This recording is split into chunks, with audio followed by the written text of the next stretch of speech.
నమస్తే ప్రేక్షకులందరికీ.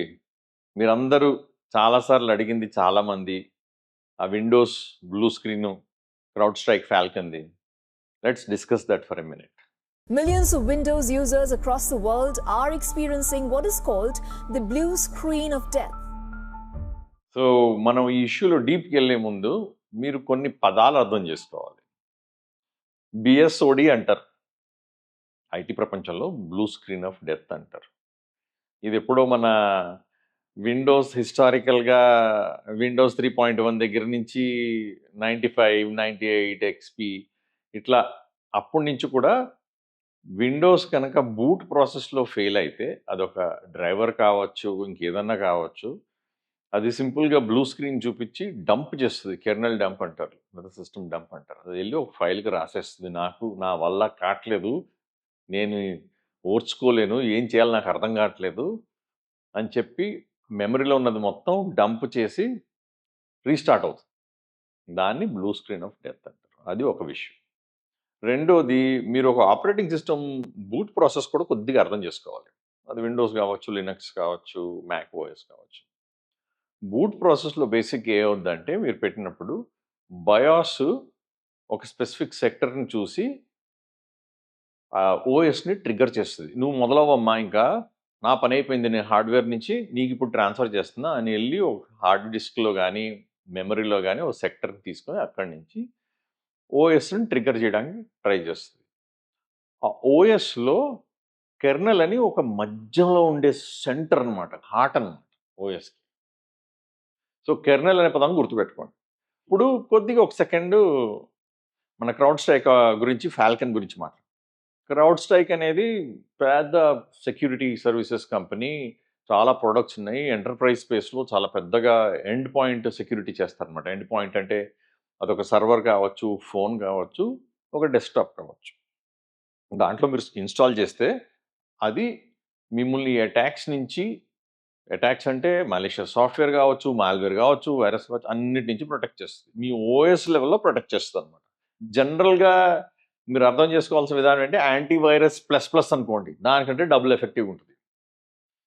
వాళ్ళు ఎలా చేస్తారు? అందరిలాగా కాకుండా యాంటీ వైరస్ సిస్టమ్ అంతా బూట్ అయిపోయిన తర్వాత అప్పుడు ఒక అప్లికేషన్ కింద స్టార్ట్ అవుద్ది చివరికి. అట్లా చేస్తే ఎవరైనా అటాకరు మీ ఆపరేటింగ్ సిస్టమ్ బూట్ కాకముందే అటాక్ చేశాడనుకోండి, యాంటీవైరస్ పీకేదేం లేదు. మీ మాల్‌వేర్ స్కానర్ ఏం చేయలేదు. ఎందుకంటే అది పైకొచ్చే లోపలే దొంగ దూరిపోయాడు లోపలికి. అది పనిచేయదు మనకి.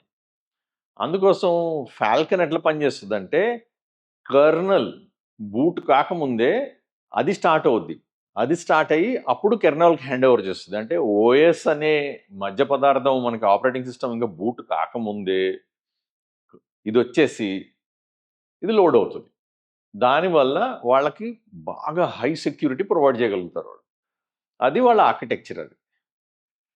సో, ఇప్పుడు ఈ జూలై 19 ఏమైందో మనం ఒకసారి మాట్లాడుకుందాం. రొటీన్‌గా వాళ్ళ సబ్స్క్రిప్షన్ వాళ్ళందరికీ వాళ్ళు అప్డేట్స్ పంపిస్తారు. పంపిస్తే దాంట్లో సిగ్నేచర్ ఫైల్ ఉంటది. ఆ సిగ్నేచర్ ఫైల్ మనం ఇప్పుడు ఇంతకుముందు అనుకున్నాం బూట్ ప్రాసెస్ ముందు అప్డేట్ అవుద్దని. అప్డేట్ అయిందది. కానీ ఆ అప్డేటు సరిగ్గా టెస్ట్ కాలేదు. దాంట్లో తప్పుంది. బూట్ ప్రాసెస్‌లో దానంతట అదే ఎళ్లి సర్క్యులర్ రిఫరెన్స్ ఉందన్నమాట. అంటే దానంతట అదే మళ్ళా రిఫర్ చేసుకుంటుంది. కెర్నల్‌కి హ్యాండ్ ఓవర్ చేయకుండా దానంతట అదే ఇంకోసారి సర్క్యులర్ రిఫరెన్స్ లాంటిది. తప్పుంది. మంచిగా టెస్ట్ చేయని తప్పు ఫైల్ పంపించారు వాళ్ళు. ఇది దేనికి పంపించారు? ఓన్లీ విండోస్ సిస్టమ్స్ పంపించారు.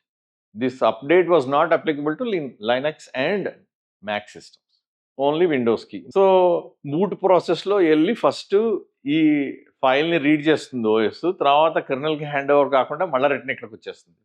అది సర్క్యులర్‌గా అయ్యేసరికి రీబూట్ అవుతుంది. రీబూట్ అయిన తర్వాత మళ్ళా అదే వస్తుంది.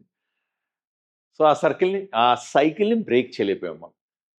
అందుకోసం బ్లూ స్క్రీన్ వచ్చి ఎయిర్‌పోర్ట్‌లు, బ్యాంకులు మొత్తం అంతా కుప్పకూలింది. ఇప్పుడు వెనక్కి తిరిగి చూసుకుంటే మనం నేర్చుకోవాల్సిన గుణపాఠం ఏంటి దీంట్లో?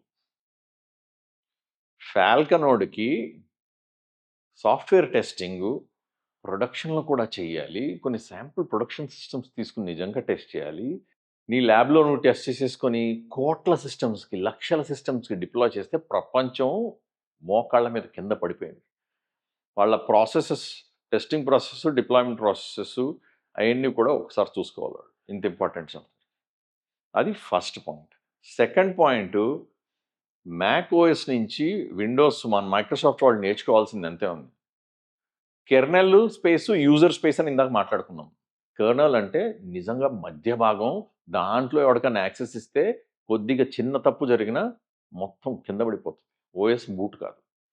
అందుకోసం కెర్నల్ బయట యూజర్ స్పేస్లో నీకు ఏం కావాలన్నా బాబు యూజర్ స్పేస్లో ఉండి నువ్వు చేసుకో, కెర్నల్ స్పేస్లోకి రావద్దు నువ్వు. యూజర్ స్పేస్లో క్రాష్ అయిందనుకోండి, ఓఎస్కి ఏం కాదు, ఓన్లీ ఆ ప్రోగ్రామ్ క్లోజ్ అవుతుంది.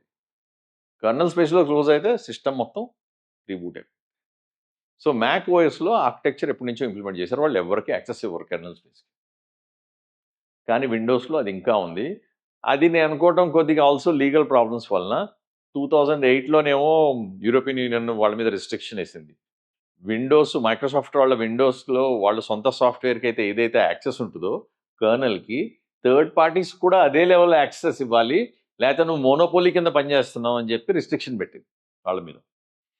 ఎందుకంటే విండోస్కి అంత మార్కెట్ షేర్ ఉందంటే మైక్రోసాఫ్ట్ వాడు సొంతం, అది వాడు ఇష్టం వచ్చినంత యాక్సెస్ వాడు సాఫ్ట్వేర్కి ఇచ్చుకుంటున్నాడు, బయట వాళ్ళు నొక్కేస్తున్నాడు.